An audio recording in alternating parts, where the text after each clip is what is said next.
అందరికీ నమస్కారం. నేను doctor Prathan Ramakrishna Goud, chairman Telangana film chamber of commerce. మొన్ననే క్యూబ్ యూఎఫ్ఓ పిహెచ్డి పైన ధర్నా చేయడం జరిగింది, వన్ డే. కానీ ఎలాంటి కనువిప్పు వాళ్ళకి ఏం మాత్రం కూడా అయినట్టు కనబడట్లేదు. ఎందుకంటే ప్రతి నిర్మాతను, ప్రతి డిస్ట్రిబ్యూటర్ని చాలా ఇబ్బందులకు గురి చేసే ఈ క్యూబ్ యూఎఫ్ఓ పిహెచ్డీల ఆగడాలను మితిమీరిపోతున్నాయి. ఎందుకంటే భారతదేశంలో ఒక రాష్ట్రంలో ఏ రేటు ఉంటుందో పక్క రాష్ట్రంలో కూడా అదే రేటు ఉండాలి. ఈ వేరియేషన్తో అమ్ముతూ ఇక్కడ కొందరు నిర్మాతలు డబ్బులు సంపాదిస్తూ వేరే నిర్మాతల దగ్గర పీడించి తీసుకుంటున్నారు. చిన్న నిర్మాతలు అయితే చంపేస్తున్నారు ఒక్కొక్క నిర్మాతను. అంటే డబ్బులతో వేధించి కొన్ని తక్కువ ఉన్న డబ్బులు వాళ్ళ సినిమాలు తీసి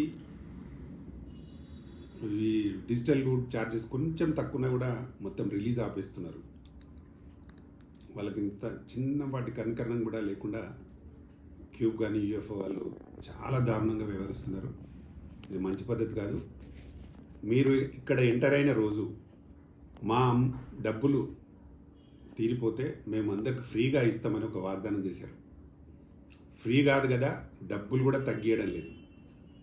ఈరోజు పక్క రాష్ట్రాలలో 2,500 నుండి 3,000 ఉంటుంది ఫర్ వీక్ ఒక థియేటర్కి సినిమా రిలీజ్ చేయడానికి ప్రొవైడర్, డిజిటల్ ప్రొవైడర్. కానీ మన దగ్గర 10,000 నుంచి 15,000 తీసుకుంటున్నారు. ఇది ఎంతవరకు కరెక్ట్? పక్క రాష్ట్రాలలో తక్కువ తీసుకొని మన రాష్ట్రంలో ఎక్కువ తీసుకోవడానికి కారణం ఏంది? ఎందుకు మీరు బాగా డబ్బు సంపాదించారు, ఇంకా కావాలైనా? ఒక ప్రొవైడర్కు మంచి ఇంట్లో హీరోలు ఉంటారు, కోట్ల 100 కోట్ల హీరో ఉంటాడు ఇంట్లో, అయినా ప్రొవైడర్ నడుపుతూ ఉంటాడు, ప్రొడ్యూసర్ని చీల్స్తూ ఉంటారు. ఇంకో అతనికి గవర్నమెంట్ ఫ్రీగా స్టూడియోలు కట్టుకోవడానికి డబ్బు ల్యాండ్ ఇస్తుంది. అతను ఒక డిజిటల్ ప్రొవైడర్లో పార్ట్నర్ అయి ఉండి ఈ ప్రొడ్యూసర్లందరికీ ముంచుతూ మళ్ళీ బయట చాలా గొప్ప వ్యక్తిలాగా నటిస్తుంటారు.